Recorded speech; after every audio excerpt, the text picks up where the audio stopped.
Hello everyone. हम history तो देख ही रहे थे, तो इसमें हमें एक पॉलिटिकल साइंस और सिविक्स का भी कुछ पार्ट देखते हैं।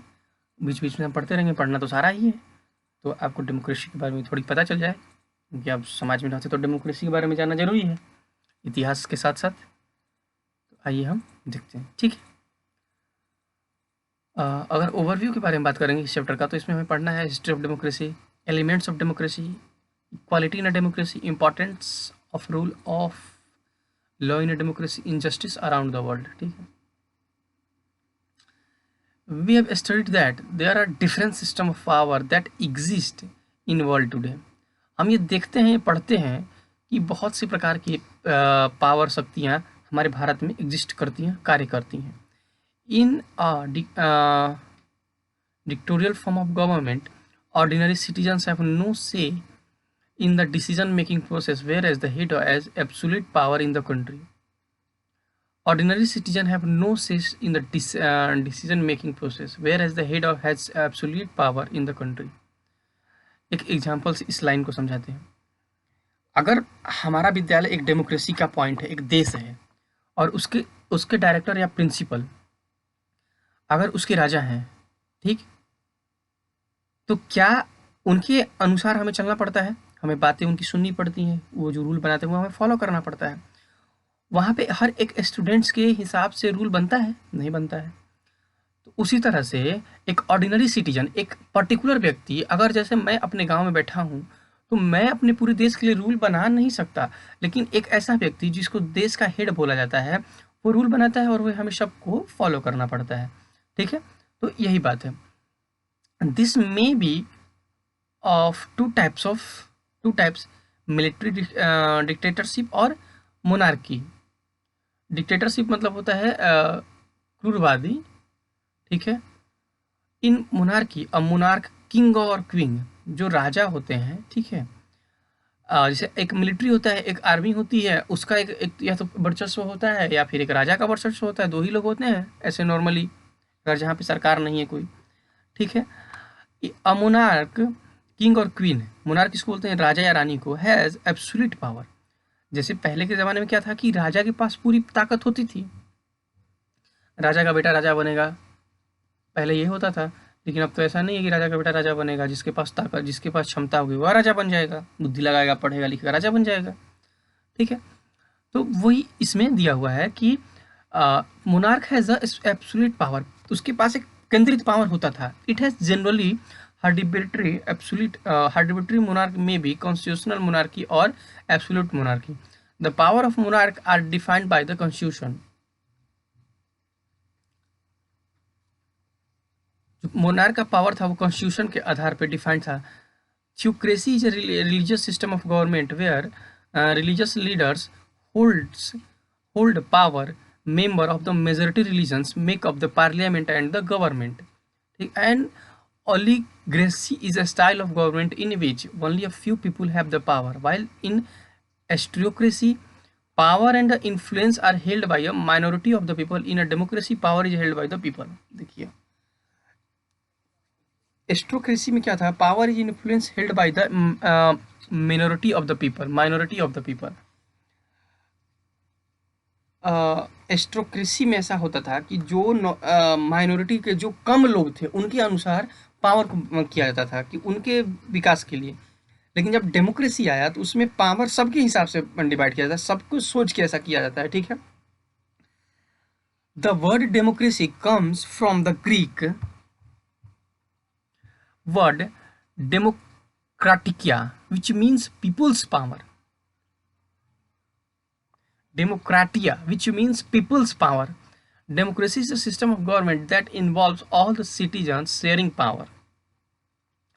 Democracy is a system of government. Democracy का मतलब क्या होता है? ऐसा सिस्टम, ऐसा गवर्नमेंट का सिस्टम जिसमें involving all the citizen sharing power, सबके पास एक अपना पावर शेयर करने का अधिकार होता है। In the words of Abraham Lincoln, democracy is the government of the people, by the people and for the people. So democracy is the government which depends on the consent of the people. Abraham Lincoln ji ने कहा है कि democracy क्या है, लोकतंत्र क्या है, कि जनता के द्वारा जनता के लिए, जनता government of the people by the people, जनता के द्वारा जनता के लिए किया गया प्रयास और सरकार ही गवर्नमेंट है। तो हम कह सकते हैं डेमोक्रेसी जो government which depends on the constraint of people. हम कह सकते हैं कि डेमोक्रेसी क्या है, जो अ, एक पीपल पे डिपेंड करता है। जैसे आज हमारे मोदी जी की सरकार है, बिहार में नीतीश जी की सरकार है। अगर जनता चाहती है कि हम मोदी जी की सरकार ना रखें, नीतीश जी की सरकार ना रखें, अगले चुनाव में 2000 अभी चुनाव होने वाला है बिहार सरकार की, अगर हम चाहें तो हटा देंगे, हम जिसको वोट करेंगे वो फिर से शासन में आएगा। उस तरह से हम उसको बदल सकते हैं, ठीक है। Democracy originated in the Greek city Athens 2500 years ago. Male citizens of Athens gathered together about 40 times a year to take decisions. This was called people's assemblies. Women, foreigners, and slaves were not allowed to participate in the decision making process.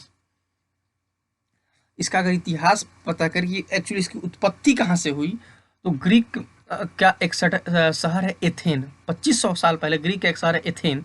वहाँ से वहाँ पे जो वहाँ के mail नागरिक थे, जो पुरुष थे, वो 40 times a year take decision. एक बार वो लोग एक जगह इकट्ठा होते थे 40 टाइम्स, 40 बार लगभग एक बार में, और उन्होंने डिसीजन लिया। This was called people's assembly. वो कहा गया पीपुल असेंबली, ठीक है, उसका नाम दिया गया पीपुल असेंबली।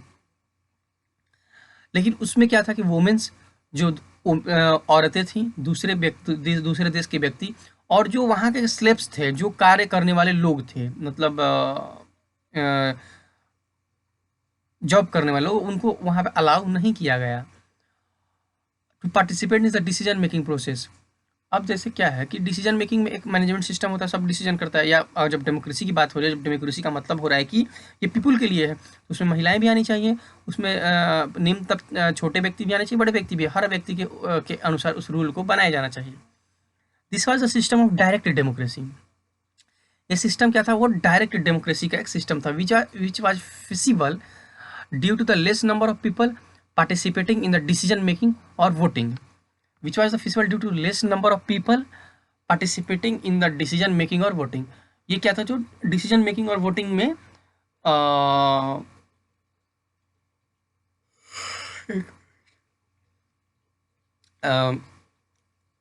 मतलब लेस कैसे था कि उसमें महिलाएं आई नहीं, बाहर के लोग नहीं आए, और स्लेब्स जो थे वो नहीं आए, तो वहाँ पे लोग कम ही लोग थे, उनको वोट और मेकिंग करने का अधिकार दिया गया।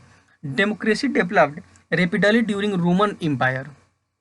रोमन शासन के दौरान इसकी ये बहुत तेजी से विकास हुआ। But with the rise of feudalism during the middle age, जब मिडिल एज में फेडरल सिस्टम फ्यूडल आया और democracy was forced back the power of king as the nobles increased. जब तो उस समय जब फ्यूडल आया तो उस समय इसको दबाया जाने लगा, इसको बैक किया जाने लगा कि नहीं, ये राजा के पास ही इसकी शासन रहेगी, ठीक है। आप इस बुक को पढ़िए, बहुत इंटरेस्टेड ये चैप्टर है, ठीक है। तो इसमें हो सकता है टाइम लगे क्योंकि एग्जाम्पल्स बहुत देना पड़ेगा आपको, तो खैर उससे प्रॉब्लम नहीं है, पढ़ने में कितना भी टाइम लगे पढ़ाना ही है हमें, और आपको पढ़ना ही है। और ना हम जानते हैं ना आप जानते हैं कि स्कूल कब खुलेगा, तो इसी तरह से पढ़ना है। आपका और हमारा दोनों का सहयोग हमें आगे लेके जाएगा। तो चलते हैं और अगले चैप्टर में, अगले टॉपिक, अगले पेज पे कल हम मिलेंगे फिर से। Thanks and happy learning. Bye bye, take care.